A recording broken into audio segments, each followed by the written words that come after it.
오늘은 해석하기 1의 섹션 4.2의 두 번째 시간인데요. 지난 시간에 우리가 공부했던 연속함수의 정의를 이용해서 굉장히 재미있는 함수를 소개할까 합니다. 이름이 이제 톰의 펑션이라고 하는데요. 아마 이걸 발견한 사람 이름이겠죠. 네, 이 톰의 펑션은 굉장히 재미있는 성질을 갖고 있습니다. 먼저 톰의 펑션을 정의해 보도록 하겠습니다.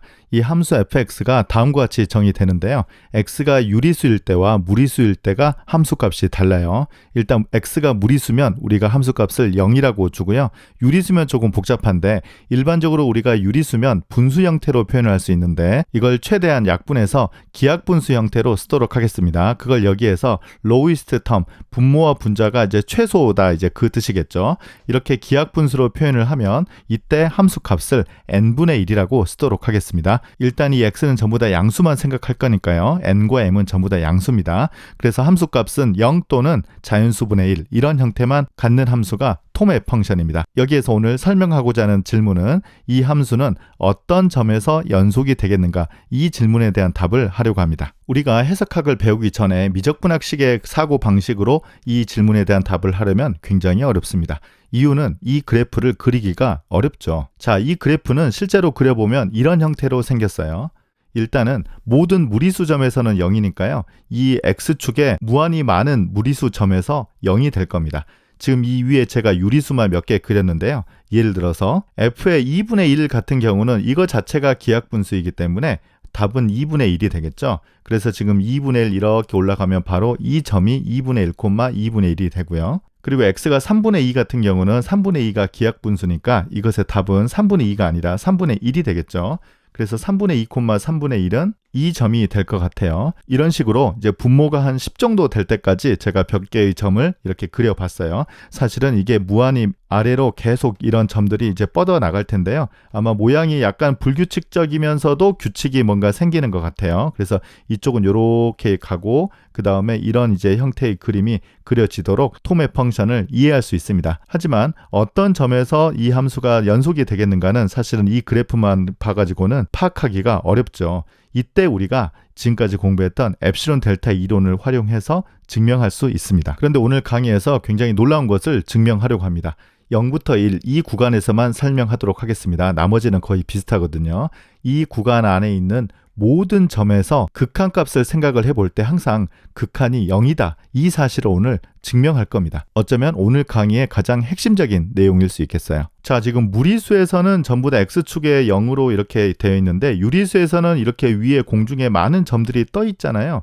그럼에도 불구하고 예를 들어서 어떤 실수 p를 선택하더라도 x가 이 값에 다가갈 때 극한이 0이 된다는 거예요. 우리가 직관적으로 생각을 하면 이 철학을 우리가 이해를 하면 될 것 같은데요. 어떤 유리수가 무리수에 근접을 하면 어떤 현상이 생기는지를 생각해 볼게요. 무리수가 이렇게 하나 있는데 이 무리수를 유리수 n분의 m을 가지고 이렇게 근사시킨다고 해 보겠습니다. 그런데 이 무리수라는 것은 우리가 초등학교 때부터 배웠지만 순환하지 않은 무한소수잖아요. 그런데 이 순환하는 무한소수가 순환하지 않는 무한소수의 오차가 적어지려면 이 분모 n이 굉장히 커져야 될 겁니다. 즉 분모가 커져야 n분의 m이 x에 근접하게 될 거예요.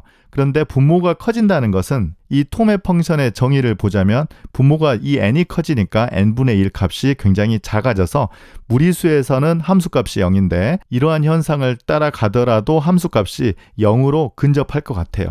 그래서 이 모든 점에서 극한이 0이 되지 않을까 이러한 철학으로 생각해보면 어찌 보면 자연스러운 결과처럼 보이기도 합니다. 물론 방금 설명한 것은 증명은 아니고 우리가 이런 철학으로 이 내용을 받아들일 수 있다 그런 뜻입니다. 자, 그러면 이 클레임을 증명하기 전에 우리가 이 클레임을 받아들이면 어떤 결론을 얻을 수 있는지를 설명하도록 하겠습니다. 그래서 일단 이 클레임이 잠깐 true라고 가정해 보도록 할게요. 그러면 P가 유리수, 무리수 이렇게 두 경우로 나눠보도록 하겠습니다. P가 무리수라고 먼저 가정을 해보면 FP는 P가 무리수이면 이 함수값이 0이잖아요. 그런데 모든 점에서의 극한값이 0이다라고 가정을 했기 때문에 함수값과 극한값이 같습니다. 즉, 이 f라는 함수는 이 무리수 점 p에서는 연속이죠. 그래서 일단 첫 번째 결론은 f는 모든 무리수 점에서 연속인 것을 확인할 수 있어요. 그런데 이제 유리수면 어떻게 되느냐? p가 유리수라고 가정을 하면 p를 n분의 m 또 이제 기하분수라고 놓겠습니다. 그러면 fp라는 이 함수 값은 아까 정의에 의해서 n분의 1이 되거든요. 그런데 위의 클레임에서 이 p로 다가가더라도 이것의 극한값은 0이다라는 것을 우리가 증명할 거라고 했었잖아요. n분의 1과 0은 항상 같지 않죠. 그래서 유리수 점에서는 함수값과 극한값이 다르기 때문에 연속이 되지 않는다, 즉 불연속이다라는 결론을 내릴 수 있겠습니다. 그래서 이 톰의 펑션은 어떤 성질을 갖고 있느냐면 모든 무리수 점에서는 연속이 되지만 모든 유리수 점에서는 불연속이 되는 재미있는 성질을 갖고 있는 함수가 되겠습니다. 아마 이러한 성질을 갖고 있는 함수가 존재하는가 이렇게 물어보면 굉장히 답하기가 어렵겠죠. 그런데 이제 오늘부터는 답을 할 수가 있겠죠. 무리수에서 연속이고 유리수에서 불연속인 함수는 톰의 펑션이 있겠습니다. 이 두 개가 조금 헷갈리는데요. 그것에 대해서는 마지막에 언급하도록 하겠습니다. 자, 이제 이 클레임을 증명하면 오늘 강의가 다 끝날 것 같습니다. 그래서 0과 1 사이 이 인터벌에서 임의의 점 P를 선택하고요. 우리가 이제 극한이 0인 걸 보여야 되니까 이 내용을 보여야 될 것 같아요. 임의의 양수 엡실론에 대해서 다음 조건을 만족하는 델타를 찾으면 끝날 것 같은데 어떤 델타냐면 x가 2에 있고요. 2는 지금 0부터 1까지 이 인터벌입니다. 그리고 x 빼기 p의 크기가 0보다 크고 델타보다 작으면 fx의 극한이 0이니까 fx 빼기 0의 절대값인데요. 사실은 이건 이제 절대값 fx가 되고 f는 항상 양수니까 이 절대값은 필요 없을 것 같아요. 그래서 fx가 엡실론보다 작게 되는 이러한 델타를 찾을 수 있으면 오늘 강의가 다 끝날 것 같습니다. 자, 그런데 이 함수 f의 정의를 생각을 해보면 이 x가 유리수일 때와 무리수일 때가 성질이 완전히 다르거든요. 그래서 일단 2에 들어가는 이 x에 대한 것을 이렇게 두 개로 쪼개보도록 하겠습니다. 즉 2에 있는 원소 중에서 무리수와 2에 있는 원소 중에서 유리수, 이 두 가지 경우로 나눠보도록 할 건데요. 일단 첫 번째는 x가 무리수라고 가정해 보도록 하겠습니다.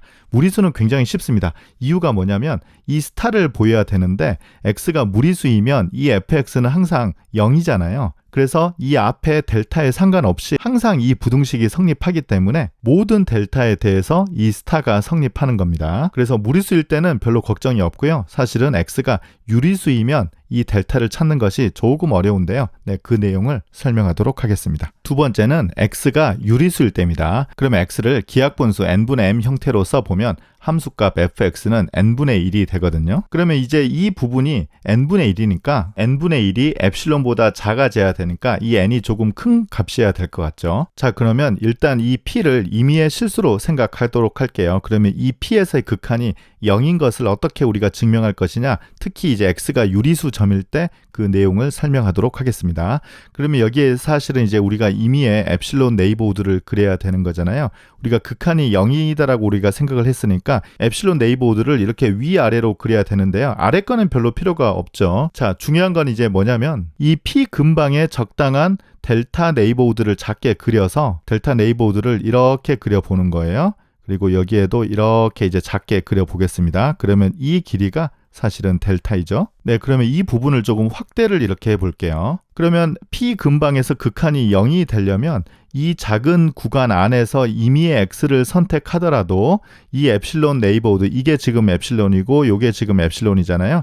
이 안에 다 들어와야 되는 거죠. 그런데 x가 아까 설명했던 것처럼 무리수면 항상 0이니까 이 안에 이제 들어오는 거예요. 그게 아까 우리가 제일 처음에 설명했던 1번 내용이었어요. 그런데 x가 무리수가 아니라 유리수이면 조금 얘기가 달라져요. 항상 0이 아니니까요. 그런데 이러한 델타를 우리가 어떻게 잡느냐면 아이디어는 다음과 같습니다. 이 엡실론보다 더 큰 이 위의 점들을 한번 생각을 해볼게요. 이 위에 지금 공중에 이렇게 별처럼 떠있는 이 점들은 사실은 이미 엡실론 네이버우드를 잡으면 이 위쪽에는 사실은 개수가 유한계가 되는 거거든요. 이 내용은 우리가 조금 이따 설명할 겁니다. 유한계니까요. 이 P를 중심으로 이 위에 공중에 떠있는 점이 유한계니까 가장 가까운 점이 있을 거 아니에요. 그것보다 더 거리가 짧도록 요 델타를 잡는 거예요. 그래서 지금은 제가 그리다가 보니까 저기하고 만날 것처럼 그려졌는데요. 네, 다행히 안 만나네요. 그리고 이쪽도 이렇게 델타 네이버우드를 잡는 거예요. 그래서 이 사이에서 x를 선택하면 무리수면 이 x축에 있고 유리수라고 해도 이 사이에 점이 하나도 없으니까 이 가운데 유리수가 선택되면 전부 다 이 안에 이렇게 점들이 그려지는 거겠죠. 그래서 핵심은 여기에 아무 점이 없도록 요 작은 델타를 선택할 수 있다. 그게 포인트입니다. 그래서 이 델타를 잡으려면 이 엡실론 위에는 유한계의 별들만 이렇게 떠 있다. 네, 이제 그것만 설명하면 될 것 같아요. 그 내용부터 시작하도록 하겠습니다. 자, 그러면 먼저 어떤 자연수 n0을 선택해야 되는데요. 어떤 부등식을 만족하는 n0이에요. 이건 이제 맨 마지막에 이 조건을 만들도록 하겠습니다. 이때 집합 s라는 것을 다음과 같이 정의할 건데요. 기하분수로 했을 때 이 n분의 m에서 이 분모 있죠? 이 분모 n이 아까 이제 어떤 조건인지는 모르겠습니다만 이 위에서 정해져 있는 이 n0보다 작은 이런 기하분수를 생각하도록 할게요. 그러면 이 s는 원소가 유한계입니다. 이유는 다음과 같은데요. 분모가 2부터 시작하면 2분의 1, 분모가 3인 거 3분의 1, 그리고 3분의 2 이렇게 돼서 맨 마지막에는 분모가 n0 빼기 1부터 이렇게 시작을 해서요. n0 빼기 1분의 n0 빼기 2까지 이러한 집합에 포함이 될 것 같아요. 그런데 어차피 여기는 이제 원소의 개수가 유한계잖아요. 그래서 이 S 역시 유한계가 되는 것입니다. 그래서 이 위에 있는 이 떠 있는 이 별들의 개수가 유한계라는 거예요. 그래서 유한계니까요. 그것에 이제 번호를 다시 붙여서 그냥 편의상 R1부터 RK라고 하겠습니다. 그래서 이 K는 그냥 유한 숫자이고요. 구체적으로 어떤 값이냐는 그렇게 크게 중요하지 않습니다. 그래서 이때 이 위에 떠 있는 이 점들의 x 좌표를 전부 다 R1부터 RK까지 주는 거죠. 그래서 이때 RI에서 P까지의 거리를 생각을 할 겁니다. 그런데 일단 P가 혹시 유리수면 재수 없으면 이 선에도 어떤 이 점이 존재할 건데요. 우리가 극한은 x가 p일 때는 고려할 필요가 없잖아요. 그래서 이 위에 혹시 이제 점이 있다고 해도 그 점은 제외하고 이렇게 거리를 생각하면 될 것 같습니다. 그래서 i는 1부터 k까지 이 거리를 생각을 하는데 ri가 p가 아닌 경우만 생각할 거예요. 그래서 이 값은 0은 없습니다. 그래서 이 유한계의 값들 중에 미니멈을 선택하면 그 값을 우리가 델타라고 할 수 있겠습니다. 그래서 아까 우리가 만들려고 했던 이 델타를 찾은 거예요. 그리고 이 델타는 유한계의 양수의 미니멈이니까 당연히 0보다 크게 되겠습니다. 자, 이제 어려운 건 다 끝났어요. x가 2에 있는 유리수인데 p와의 거리가 방금 찾은 그 델타보다 작게 되면 물론 이제 x는 n분의 m 이런 기하분수 형태로 쓴다는 거죠. 그런데 아까 이 델타라는 값은 이 거리의 최소값이라고 했으니까 이 x는 s에 포함되지 않을 겁니다. 이 결과는 아까 이제 미니멈이라고 잡은 것 때문에 이 결과가 나오는 거죠.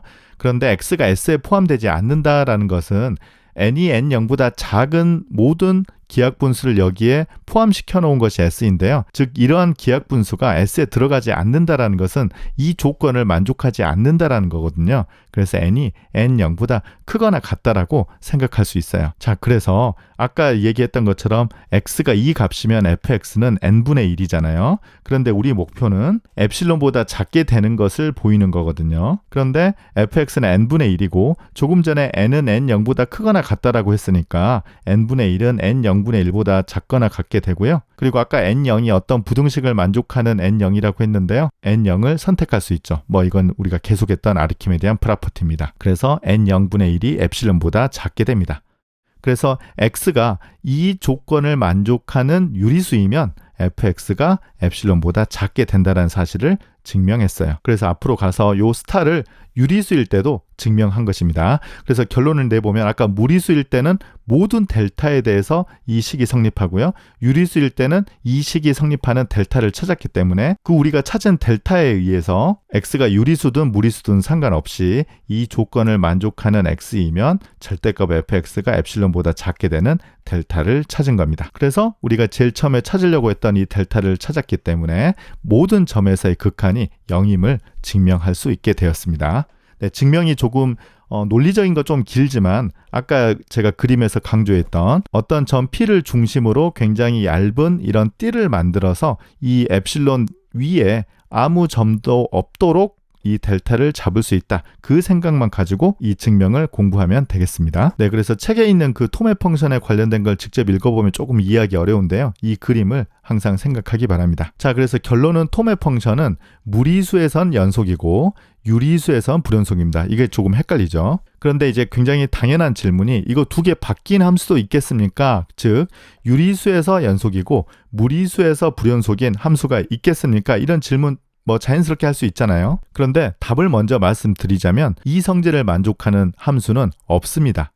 그런데 이 내용은 우리 2학년 해석학 내용으로는 설명할 수 없고요. 아마 보통 4학년 실해석학 아니면 대학원의 함수 해석학 내용을 공부해야지 이걸 답을 할 수 있어요. 그래서 이 내용이 궁금한 친구들은 아마 더 열심히 공부해서 수학과 일반대학원에 진학을 하면 될 것 같습니다. 네, 오늘은 굉장히 재밌는 성질을 갖고 있는 톰의 펑션에 대해서 공부했습니다. 아마 톰의 펑션에 대해서 조금 궁금한 학생들이 많이 있었을 텐데요. 그 호기심이 좀 해결되었기를 바라겠습니다. 네, 오늘 강의 마치겠습니다. 감사합니다.